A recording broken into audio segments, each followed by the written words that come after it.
Mustang GT is plenty already, but what if it's not enough? Well, that's where Mach 1 comes to the rescue. It's faster, better looking to some, including myself, and it's supposed to handle better. It will cost you an additional £10,000, and Mach 1 only comes as a coupe. Funny enough, all of a sudden, Mustangs have become socially acceptable in many places. Oh yeah, baby. But if you are honest with yourself, don't you just want one? Proper American muscle car. Well, I say, let's hit the road, make some noise, and find out what this gorgeous American is all about. 1, 2, 3.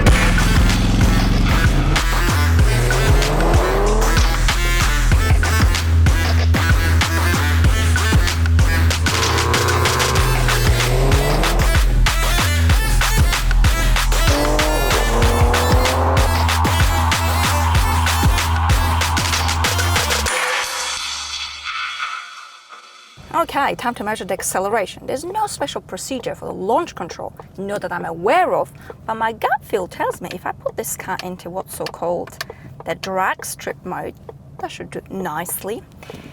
Don't lose yourself, Anna. Keep it steady. Foot on the brake, foot on the throttle.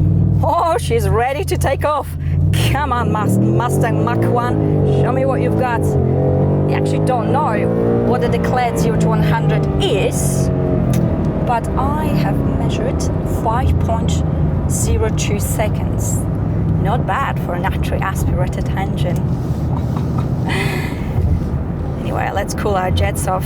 Quite frankly, I am feeling majestic.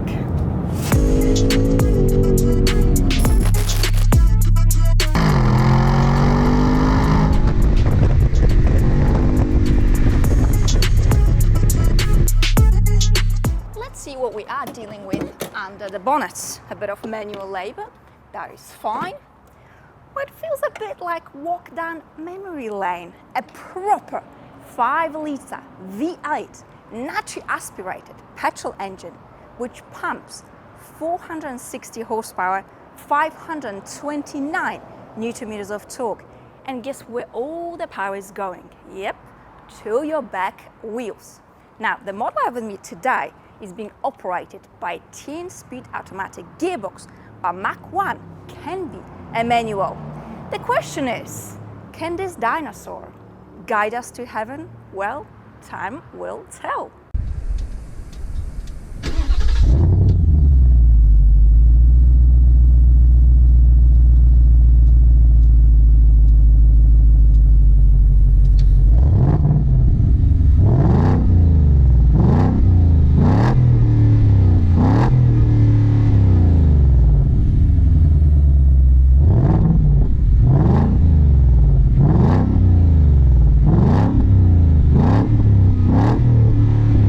There is just something so magnificent about an American muscle car. A naturally aspirated engine is just a lasting delight. Sure, there are faster cars out there. Sure, numbers don't lie. But numbers can deceive you, like they often do with electric cars. Here, we are going back to the basics. No turbo, no fakery, just an absolute thrill and pure joy.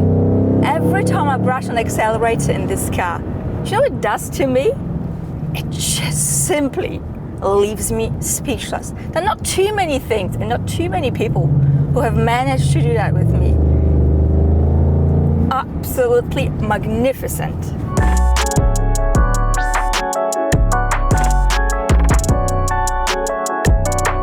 The engine and the gearbox are in a solid synergy, especially when you put the gearbox into the sport mode. You can get Mach 1 with a manual gearbox, and sure, It would be nice, but think again. Congested city, 460 horsepower, going right up your bum. Did I just say that? Yes, I did. It is very probable you will be singing a different song. Now, 10 gears is a lot to think about. Plenty of opportunities to cock it all up. But this gearbox does not ponder, it doesn't muse, it doesn't blue sky, it simply delivers. And it's much easier to live with on a daily basis.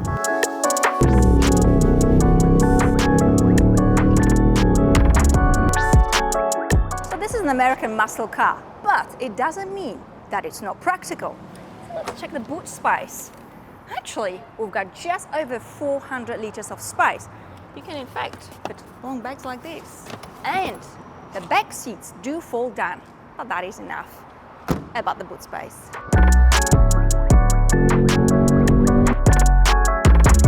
Right, let's be sensible and talk about fuel economy. Actually, it's a long journey. I have averaged about 11 liters, bugger all. Now, once you start engaging in those pony games, well, the sky really is the limit. But you're looking at about 20 liters, and that's when you push it very, very hard. It's safe to say, fuel economy is not a strong selling point of this vehicle. But then again, I remember about 4 or 5 years ago, Volvo used to manufacture those engines, 2-liter, 4 cylinders, and they used to suck more petrol than this thing. I mean, they have improved, and the point I'm trying to make is, well, I suppose I've got no point. No, hang on a sec. Actually, I do. You want a stallion? Well, you gotta be prepared to feed this wild thing. Anyway, enough of being sensible. Let's put this car into sport mode. Where are you? Sport Plus, gearbox into sport, and let's floor it. Legit. The way this engine revs is absolutely glorious. It's stunning. Oh my God. Now the steering here is heavy, it is sharp, very precise. Now on the corners, the handling is magnificent. I mean, this car sits flat, it is planted, but at the same time, it's got a playful rear.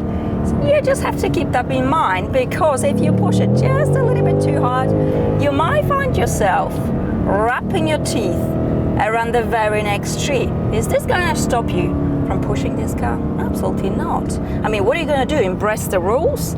That's for terrible wimps. This is a proper sports car. I mean,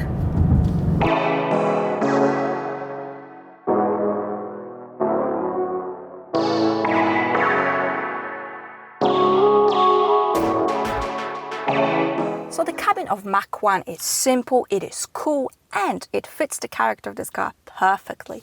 The quality of the materials, the fit and finish is actually pretty good. Nothing squeaks, nothing wobbles, everything is well put together.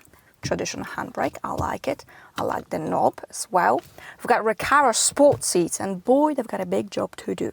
And they certainly deliver, because they hold your body right here where they're supposed to hold your body when you're going bananas on a twisty road. Now, speaking of seats, this is officially actually a 4-seater. Ha! Funny that. I wonder where you can put back seat there. I don't know, a chihuahua, a dead possum, or you can just chuck your clutter back seat here. That's fine. I like the steering wheel. We've got a pony badge here. The controls, it's a little bit busy here, but with a bit of time and patience, you will get there. Now let's check the space and practicality, shall we? A large bottle of water. Could you fit that in a door bin? Oh, no, you cannot. You can pop the bottle here or here.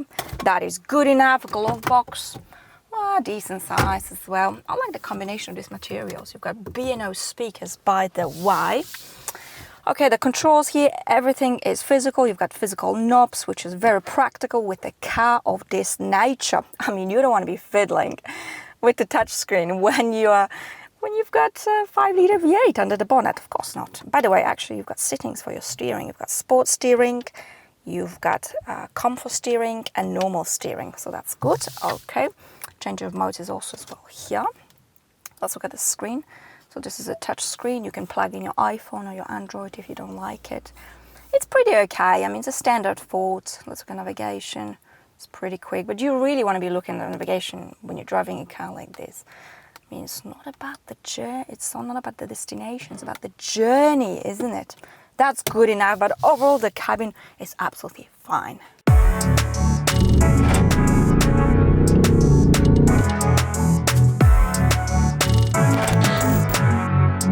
So I'm riding on 19-inch alloys, and to offset the harshness of the film suspension, I do have what's so-called the Magna Ride dampers. Am I a peach? No, I am not. But I am the sharpest tool in the shed. But having said that, in the city it might get a little bit bumpy and uncomfortable. Is your bum gonna cry on the motorway or B roads? Nope, there'll be no tears because it is actually okay. So the Mach 1 versus the GT. Yes, we've got more horsepower and it does handle better. But these differences you're probably going to feel when you push this car very hard on a racetrack or on a road like this. Both cars are absolutely sensational. The revs, the sound, the engine. What a time to be alive. Absolutely glorious. And we want V8, not G8, because the world is becoming a cruel place.